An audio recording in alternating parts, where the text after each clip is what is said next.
Hello. എൻ്റെ ജോലിയുമായി ബന്ധപ്പെട്ട തിരുവനന്തപുരം ജില്ലയിലെ യാത്രകളെക്കുറിച്ചാണ് ഞാൻ നിങ്ങളുമായിട്ട് പങ്കുവയ്ക്കുന്നത്. ഇന്ന് അരുവിക്കര ഡാം, നമ്മുടെ തിരുവനന്തപുരം ജില്ലയിലെ പ്രധാനപ്പെട്ട ഡാമായ ജലസേചനത്തിന് വേണ്ടി മാത്രം ഉപയോഗിക്കുന്ന ഡാമായ അരുവിക്കര ഡാമിലോട്ടാണ് എൻ്റെ യാത്ര.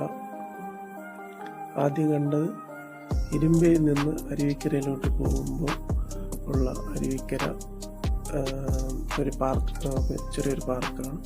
അത് കഴിഞ്ഞ് അരുവിക്കര ജംഗ്ഷൻ കണ്ടു. പിന്നെ അരുവിക്കര ഡാമിൻ്റെ തൊട്ടുമുകളിൽ റോഡിൽ നിന്ന് നോക്കുമ്പോൾ ഡാമിൻ്റെ ദൃശ്യമാണ്. നമ്മുടെ അരുവിക്കര ഡാമിൻ്റെ അടുത്തുള്ള ഭാഗങ്ങളാണ്.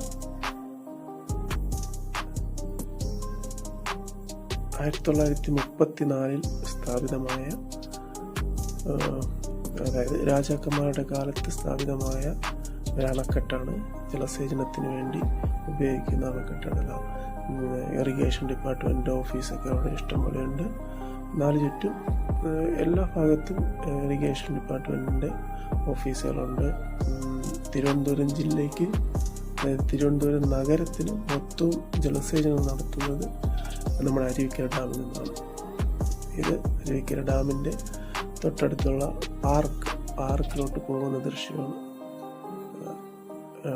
Doctor A Sampath M P നിർമ്മിച്ച പാർക്കാണ്. കേരള വാട്ടർ അതോറിറ്റിയുടെ ഭാഗമായിട്ടുള്ള പാർക്കാണ്. അത്യാവശ്യം വൃത്തിയുള്ളതും മനോഹരമായിട്ടുള്ള പാർക്കാണ് അവിടെ നിർമ്മിച്ചിരിക്കുന്നത്. ഇതാണ് നമ്മുടെ അരുവിക്കര ഡാം. അത്ര വലിയ ഡാമല്ലെങ്കിലും ഇറിഗേഷന് വേണ്ടി മാത്രം, ജലസേചനത്തിന് വേണ്ടി മാത്രം ഉപയോഗിക്കുന്ന ഡാമാണ്. നെടുമങ്ങാട് താലൂക്കിൽ അരുവിക്കര പഞ്ചായത്തിൽ വരുന്ന ഡാമാണ്. അവിടെ ദൂരെ കാണുന്നൊരു ചെറിയ പാർക്ക്. അവിടെ തുറന്നിട്ടില്ല, പക്ഷേ കാണുമ്പോൾ ഭംഗിയുള്ളതാണ്. പക്ഷെ അവിടെ തുറന്നിട്ടില്ല, എന്താണെന്ന് അറിയില്ല. പാർക്കാണ്. ഞാൻ ഇടയ്ക്കൊക്കെ വരാറുണ്ട്. ഈ വഴി പോകുമ്പോൾ കാണാറുള്ള ഡാമാണ്. ഇതാണ് അരുവിക്കര ക്ഷേത്രമാണ്.